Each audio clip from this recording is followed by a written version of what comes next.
And we're back. My bench is a little bit messy. I just got back from Fairbanks, Alaska, and I haven't really cleaned up yet. So I'm in the process of cleaning up and thought I needed to do a quick shop tools video. So it's kind of funny. I went to, like I said, I went to Fairbanks. I went there for work, but also wanted to get out and photograph and do some videos of the aurora, the northern lights, but unfortunately had to spend too much time at work.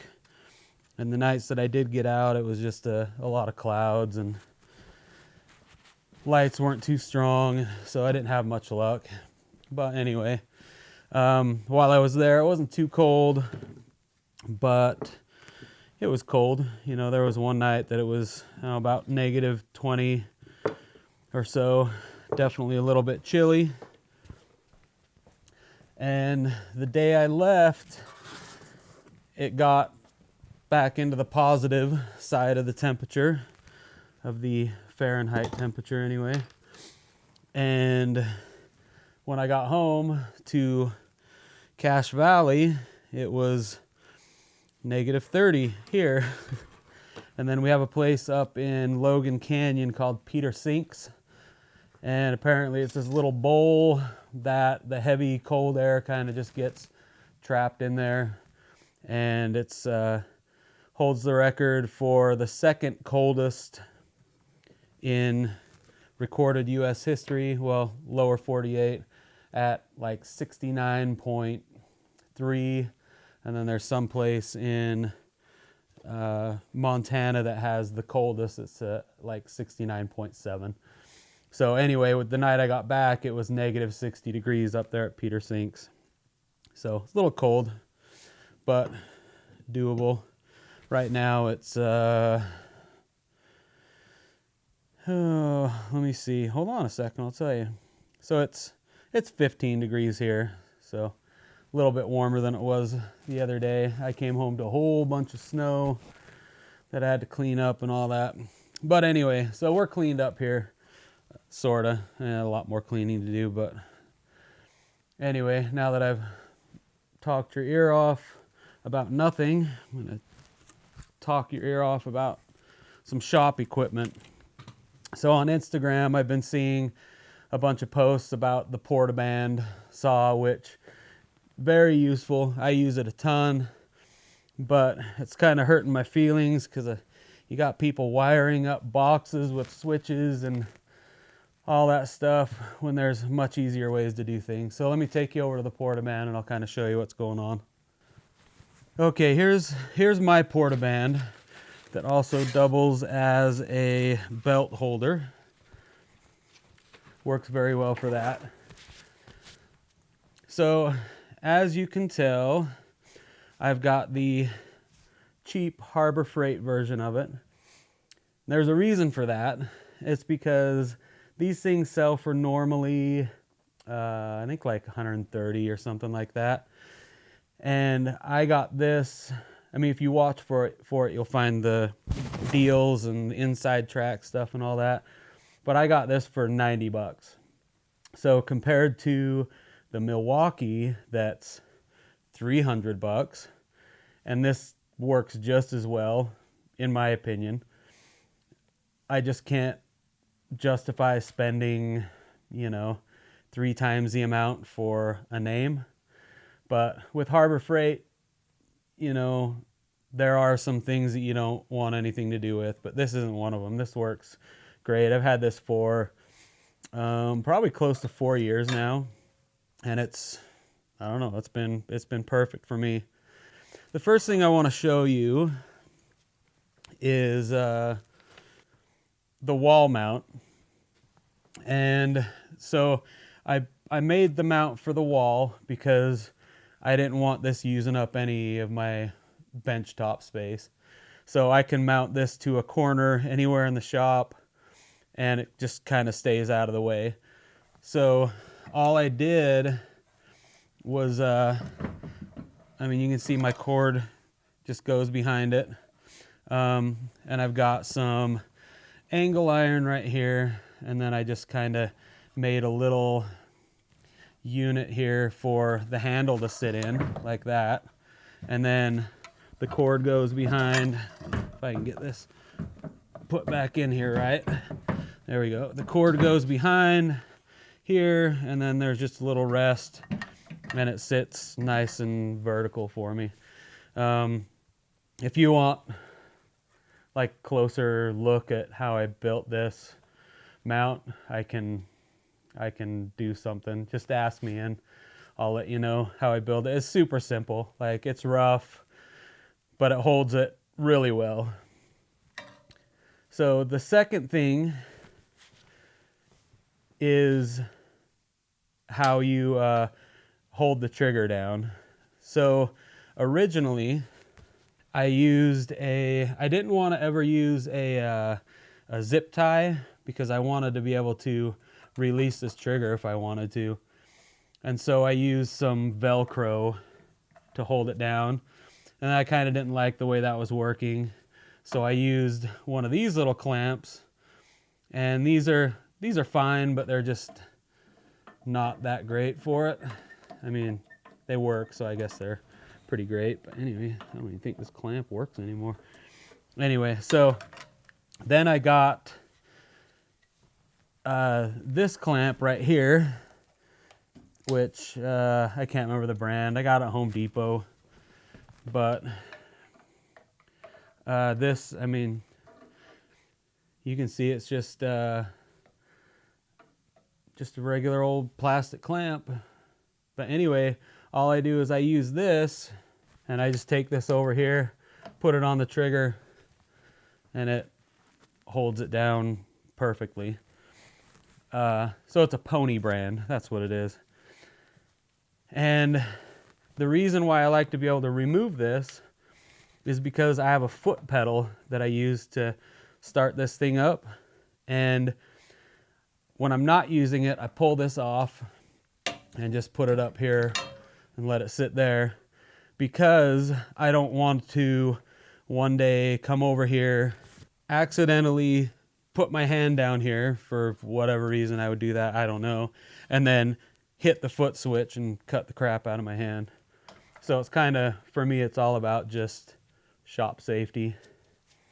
So the next thing I wanted to talk about on this is the blade. So the blade that it comes with, horrible. So I use these two blades. They have these Lennox ones that have the 18 tooth.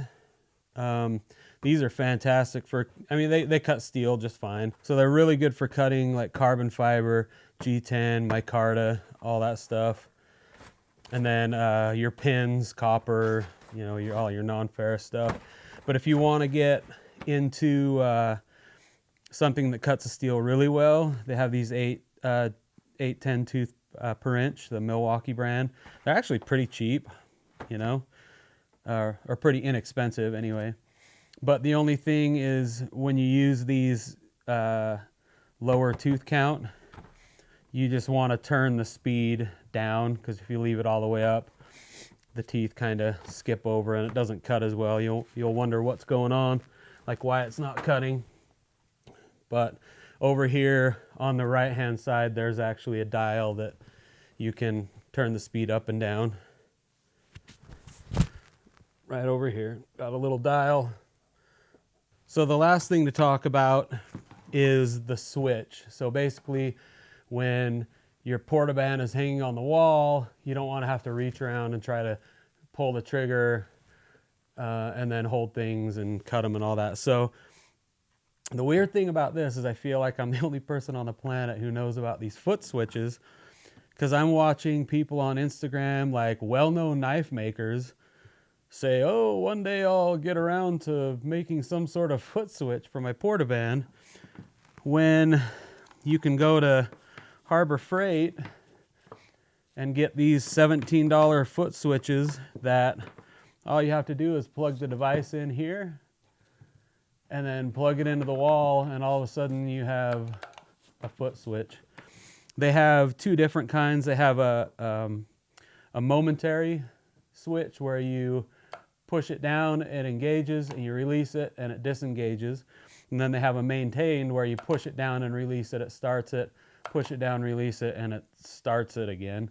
And I use one of those on my disc grinder. And then this one, so not this one in particular, I use this for my router, but I have another one that's like a more durable steel foot pedal that I know they use them on riding pallet jacks and stuff like that. But anyway, it's the same deal.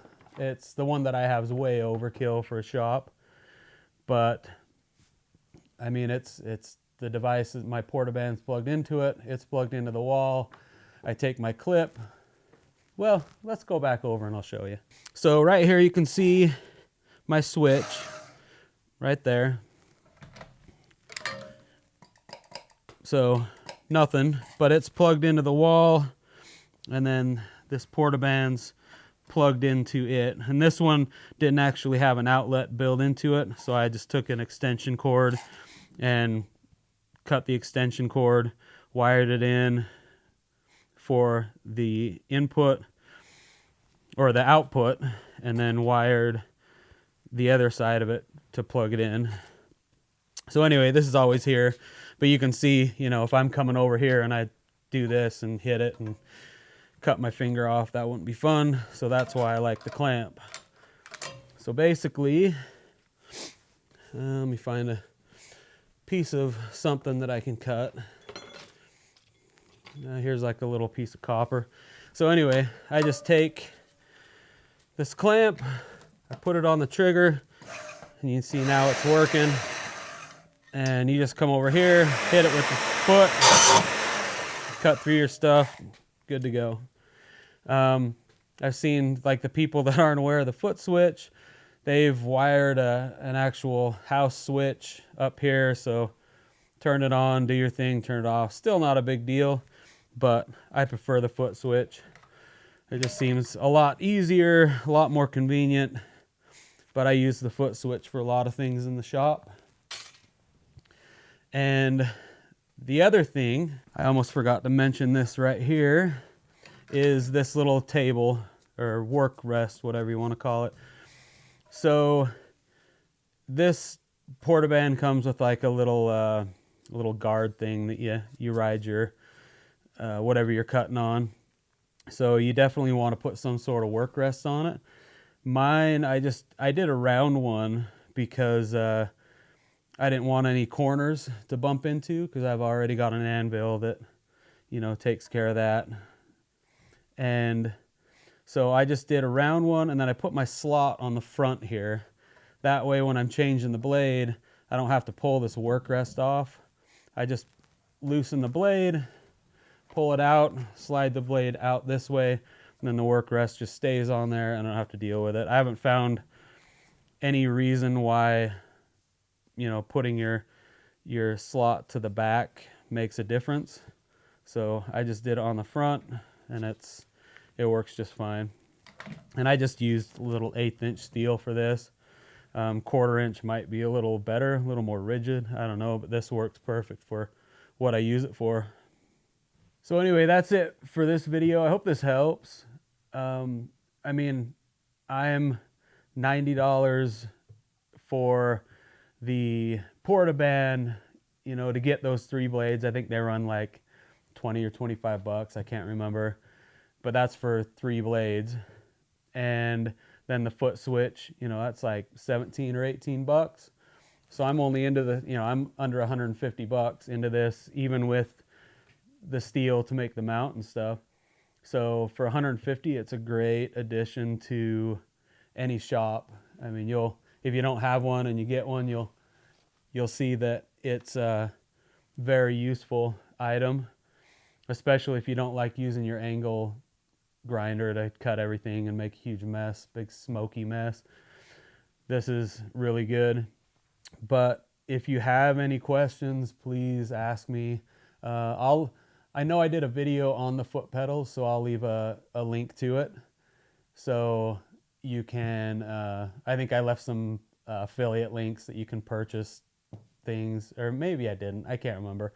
But anyway, I'll put a link to the video up here, and then you can kind of see some other things that the foot pedals are used for.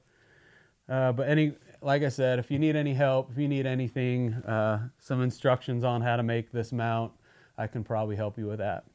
So thanks for watching, and I'm going to get working on my next video so I can get some content up here for you. Thanks again.